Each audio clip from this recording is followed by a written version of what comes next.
श्रीराम प्रभूच्या जयघोषाने पापडनगरी दुमदुमून गेली. भव्य मिरवणुकीत उसळलेला जनसागर, फटाक्याची आतिषबाजी व डीजेच्या तालाने पापडनगरीत दिवाळी साजरी.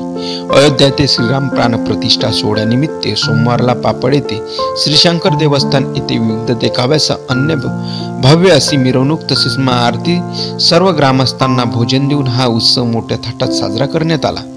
गेल्या 3 दिवसापासून युवकांनी एकत्र येऊन पापड येथे सर्व गावातील रस्ते मंदिरे स्वच्छ करून पाणी टाकून त्यावर प्रमुख मार्गाने रांगोळी काढून संपूर्ण गाव फुलांनी सजवण्यात आले.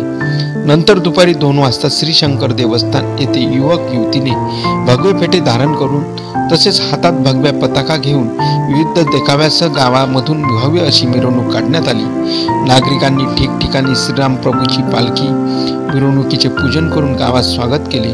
तसेच डीजेच्या तालावर नाचत फटाक्याची आतिषबाजी व जय श्रीरामाचा जयघोष पापडनगरी दुमदुमून गेली होती. यावेळी मंगरूळ चवळा पोलीस स्टेशनचे ठाणेदार प्रकाश तायडे यांनी मिरवणुकी दरम्यान भेट देऊन प्रभू श्रीरामाच्या प्रतिमेचे पूजन व हार अर्पण केले. तसेच सर्व ग्रामस्थांना शांततेने मिरवणूक पार पाडण्याचे आवाहन सुद्धा केले. सायंकाळी 7 वाजता मिरवणूक श्री शंकर देवस्थान येथे आल्यानंतर महाआरती करून मिरवणुकीची सांगता करण्यात